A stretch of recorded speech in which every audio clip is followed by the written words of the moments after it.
बिहार में जातिगत जनगणना की शुरुआत हो गई है। 7 से लेकर 21 जनवरी तक मकानों की गिनती होगी, जिसके बाद 1 से लेकर 30 अप्रैल तक घर घर जाकर लोगों से उनकी जाति पूछी जाएगी और उसे पोर्टल पर अपडेट भी किया जाएगा। लेकिन जब हमारी संवाददाता ने लोगों से उनकी जाति पूछी तो उन्होंने साफ तौर पर कहा कि हम अपनी जाति नहीं बताएंगे।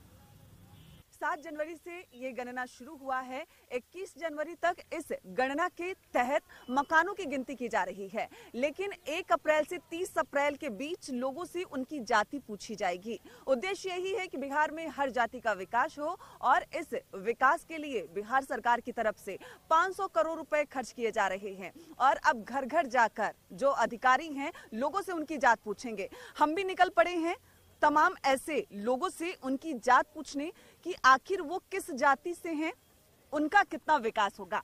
क्या नाम है? सोनम कुमारी। सोनम, किस जाति की हो? क्यों बताएं? इसलिए बताओ क्योंकि बिहार सरकार, अभी तो मैं पूछ रही हूँ, अभी बिहार सरकार के लोग पूछेंगे घर आकर कि किस जाति के हो। 500 करोड़ खर्च हो रहे हैं इस पे। नहीं बताना है जाति। जब अधिकारी लोग आकर आए पूछेंगे तो क्या बताओगी? उनको बता देंगे। तो अभी नहीं बताना है? नहीं। उस समय बता दोगी? हाँ। आशिफ, किस जाति के हैं आप? जाति क्यों पूछ रही हैं आप? जाति बताना जरूरी है क्या? जरूरी है, तभी तो बिहार सरकार की तरफ से ये गणना हो रही है ताकि सभी जातियों का विकास हो। फिर इसी आधार पे पॉलिटिक्स भी होगा, सारा चीज इसी आधार पे होगा। बिहार और यूपी की राजनीति इसी बेस पे है। सरकार का कहना है कि हर जाति का विकास होगा। अगर आप जाति बताएंगे तो उस अनुसार आपकी जाति का भी विकास होगा, इसलिए पूछा जा रहा है। सरकार तो इसलिए पूछ रही है कि उस हिसाब से पॉलिटिक्स करेगी। सरकार को तो राजनीति से मतलब है। आपको लगता है कि गणना सिर्फ राजनीति है? बिल्कुल, जातिगत राजनीति है। अगर सरकार के अधिकारी लोग आएंगे आपसे जाति पूछेंगे तो नहीं बताएंगे? क्यों बताएंगे उसको? तो शायद आपको उस लाभ नहीं मिल पाएगा। लाभ वैसे भी क्या मिल रहा है? जाति के नाम पे लाभ थोड़ी मिल रहा है। आपका क्या नाम है? मेरा नाम फरहान साकिब है। किस जाति के हैं आप? हम जाति क्यों बताएं? मतलब जाति में क्या रखा हुआ है? जाति में ये रखा हुआ है क्योंकि इसके लिए बिहार सरकार 500 करोड़ रुपए खर्च कर रही है। घर घर जाकर मकानों को चिन्हित किया जा रहा है। अगले चरण में आपसे जाति पूछी जाएगी। देखिए, इंडिया का जो है ना पॉलिटिक्स है ना, वो 2014 के बाद पूरा रिलीजन बेस्ड पॉलिटिक्स हो गया है। ठीक है, अब वो बिहार सरकार यही चाह रही है कि यहाँ पर भी लाके उसको वही तरह से किया जाए अप्लाई, जैसे इंडिया मतलब इंडिया का सरकार जैसे चाह रही है, भाजपा जैसे चाह रही है। हम साफ बोलना चाहते हैं भाजपा, ठीक है। तो वही चाह रही है कि यहाँ पे रिलीजन बेस्ड से जो हो रहा है जनगणना आ रहा है, इसका क्या फायदा? हमको ये भी तो बताइएगा क्या फायदा। बिहार सरकार ये भी तो बताइए क्या फायदा इसका। जाति जनगणना एकदम बिल्कुल होना चाहिए। आज ही के अखबार में आपको पूरे बिहार का रिपोर्ट आया है कि 80% हाई कोर्ट में ऐसे जज हैं जो अपर कास्ट के हैं। भाई, लोअर कास्ट का विकास क्यों नहीं हो रहा है? जब तक जातीय जनगणना नहीं होगा तब तक कैसे पता चलेगा कि कौन कास्ट का क्या स्थिति है? जब तक स्थिति पता नहीं चलेगा गवर्नमेंट उसके ऊपर कैसे काम करेगी? कुछ का मानना है कि विकास होगा, कुछ का मानना है कि वो जाति नहीं बताएंगे। क्यों बताएं? जाति से कौन सा विकास हो जाएगा? लेकिन बिहार सरकार की कोशिश यही है कि बिहार का सही आंकड़ा, किस जाति के कितने लोग हैं, वो पटल पर आए, पोर्टल पर अपलोड हो और उसके अनुसार बिहार सरकार की जो योजनाएं हैं उसका फायदा हर जाति के हर लोगों को मिल सके। कैमरा पर्सन सुबोध के साथ विनीता मिश्रा, न्यूज़ 18 पटना। वहीं आदिवासी बाहुल्य सतकड़िया गांव के युवा खिलाड़ी नाइजीरियन खिलाड़ियों से फुटबॉल के गुर सीख रहे हैं। नाइजीरियन फुटबॉलर सन्नी और बेंजो स्थानीय आदिवासी युवा खिलाड़ियों के बीच खेल रहे हैं। दोनों विदेशी खिलाड़ी स्थानीय खिलाड़ियों को फुटबॉल की बारीकियों से अवगत करा रहे हैं। मौके से और अधिक जानकारी दे रहे हैं हमारे सहयोगी जावेद खान। इस वक्त मैं मौजूद हूँ दाड़ी प्रखंड के गिद्दीसी में।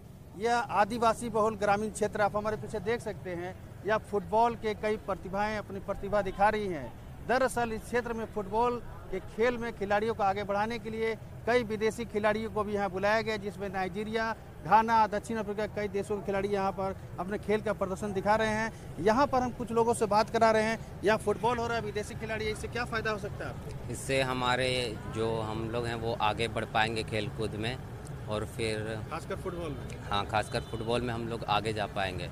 इन्हें देख के हमें मतलब मोटिवेशन मिलेगा कि हम भी जाके खेलें फुटबॉल। अच्छा, आप भी खेले। आपको कैसा लग रहा है यहाँ पर प्रतिभा निखारने के लिए? अच्छा लग रहा है। अच्छा लग रहा है। तो आगे जाके तो अच्छा भी लगेगा, मतलब मोटिवेशन मिलता है। और विदेशी खिलाड़ी को देख करके, उसका खेल देख करके अच्छा लग रहा है। हाँ, खासकर नाइजीरियन प्लेयर। ये तो आपने सुना अभी बात कराते हैं, बताइए इतना बड़ा आयोजन करा रहे, इसका मकसद क्या है? मकसद यही है, एक समय था कि यहाँ खास करके इस डाड़ी प्रखंड हर गांव में फुटबॉल के एक से एक खिलाड़ी हुआ करते थे, लेकिन बीच में ऐसा हो गया कि धीरे धीरे फुटबॉल के प्रति लोगों का जो सोच था वो धीरे धीरे खत्म होने लगा, विलुप्त होने लगा एक तरह से। लेकिन पिछले 2 वर्षों से हम लोग को लगा कि भाई फुटबॉल एक अच्छा खेल है, इसको हम लोग को आगे बढ़ाना चाहिए। तो आप समझ सकते हैं कि नाइजीरिया, साउथ अफ्रीका के प्लेयर यहाँ खेल रहे हैं, उनके खेल को देख करके यहाँ के स्थानीय प्लेयर भी अपनी खेल प्रतिभा को निखार सकते हैं, आगे बढ़ सकते हैं। आज आदिवासी बहुल क्षेत्र में फुटबॉल जो है फिर से जीवित हो उठा है। जावेद खान, न्यूज़ 18, रामगढ़। और गिरिडीह जिले के मधुबन स्थित जैनियों के सबसे बड़े पवित्र स्थल श्री सम्मेद शिखर जी पारसनाथ मामले को लेकर केंद्र सरकार के फैसले के बावजूद यहां पहुंच रहे जैन धर्मावलंबी नाखुश नजर आ रहे हैं। एक ओर जहां केंद्र के फैसले की तारीफ की जा रही है, वहीं दूसरी ओर यहां पर पहुंच रहे सैलानियों पर पवित्रता भंग करने का आरोप भी लग रहा है। जैन धर्मावलंबियों से बातचीत कर ग्राउंड जीरो से और अधिक जानकारी दे रहे हैं हमारे सहयोगी एजाज अहमद। इस वक्त हम मौजूद हैं गिरिडीह जिले के पारसनाथ के तलहटी में, जहां से वंदना मार्ग की शुरुआत होती है। आपको बता दें कि केंद्र सरकार ने पारसनाथ मामले में हस्तक्षेप करते हुए फैसले लिए हैं और इस फैसले का जैन समुदाय एक और जहां पर स्वागत कर रहे हैं, वहीं पर जैन समाज के कई ऐसे लोग हैं जो यहाँ की जो स्थिति बनी हुई है उसे लेकर के आक्रोशित हैं। आप तस्वीरों में साफ देख सकते हैं कि हमारे साथ कुछ लोग हैं जैन धर्मावलंबी जो दूर दूर से आए हुए हैं, और इन लोगों की अलग शिकायत है कि जो इन लोगों की परंपरा है कि चप्पल खोल कर जाना है और नियम कायदे हैं, उनकी यहाँ पे धज्जियां उड़ाई जा रही है, जिसे लेकर के कुछ लोग आक्रोशित भी दिखाई दे रहे हैं। आपका क्या नाम है भैया? शैलेंद्र जैन, उज्जैन से बोल रहा हूँ मैं। आप गुस्से में थे, क्या कुछ हुआ? नहीं, काफी यहाँ पे बाइक वालों से हैरान परेशान है। इस तरह से इन लोगों का ना तो जैन लोगों के लिए किसी तरह का सपोर्ट है, ना किसी तरह से बाइक वालों पे इनका कंट्रोल है, ना यहाँ के जो भी लोग आ रहे हैं इसको पिकनिक स्पॉट, अय्यासी का स्थल बना दिया। माहौल में तो सब होता है, कुछ खाना पीना सब है, जहाँ चाहे रास्ते में सबको खाना पीना मिलता है। ऐसा नहीं होना चाहिए जैन धर्म। 3-4 साल से आते रहते हैं, 3-4 साल के बाद आते हैं, लेकिन पहले से अभी माहौल तो बहुत ही चेंज हो गया।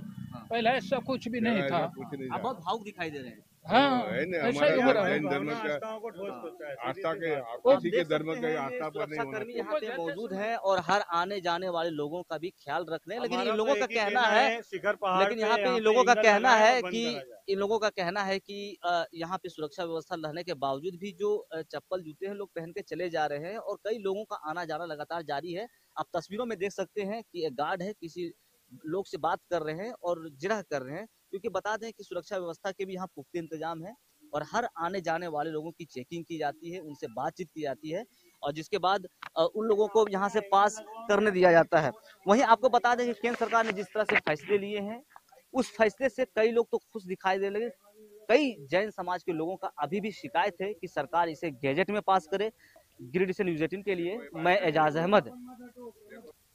वहीं बेगूसराय के विशेष दत्तक ग्रहण संस्थान में पल रहे 2 साल के धर्मराज को स्वीडन के रहने वाले विदेशी माँ बाप मिल गए।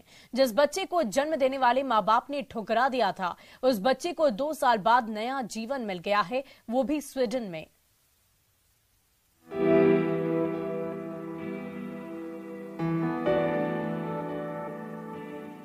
नसीब का खेल भी निराला है। जन्म देने वाले माँ बाप ने जिस बच्चे को ठुकरा दिया, वो अब नए पिता की उंगली पकड़कर बेगूसराय से स्वीडन की ओर निकल पड़ा है।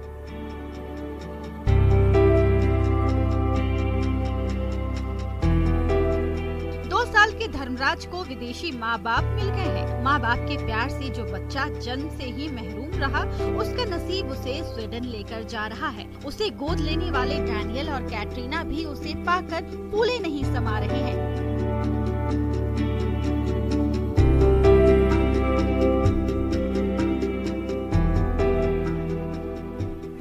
Waiting and longing for a long time, so it's quite unbelievable that it's actually we're here now. 2 साल साल पहले लखीसराय के बाल कल्याण समिति की ओर से ये बच्चा बेगूसराय के विशेष दत्तक ग्रहण संस्थान में लाया गया था। तब से धर्मराज की यही परवरिश हो रही थी, लेकिन नसीब को कुछ और ही मंजूर था। धर्मराज पर स्वीडन के बड़े बिजनेसमैन डैनियल और उनकी पत्नी की नजर पड़ गई, जिसके बाद वो करीब 2 साल की कानूनी प्रक्रिया के बाद आखिरकार उसके माँ बाप की छांव मिल ही गई। आपको बता दें कि कैटरीना और डैनियल ने कारा यानी सेंट्रल एडॉप्शन रिसोर्स अथॉरिटी के साइट पर बच्चे को गोद के लिए बिहार को ही चुना था। डैनियल स्वीडन में बड़े कारोबारी हैं और उनकी पत्नी कैटरीना लाइब्रेरियन है। धर्मराज का एडॉप्शन बेगूसराय के विशेष दत्तक ग्रहण संस्थान के लिए खुशी की बात है, पर धर्मराज के दूर जाने का दुख है। एक तरह से हम लोग के लिए तो दुख का बात है, लेकिन बच्चे के गुड फैथ में बच्चे के लिए बहुत अच्छा है कि इनको एक इतने अच्छे माँ बाप का प्यार मिल रहा है।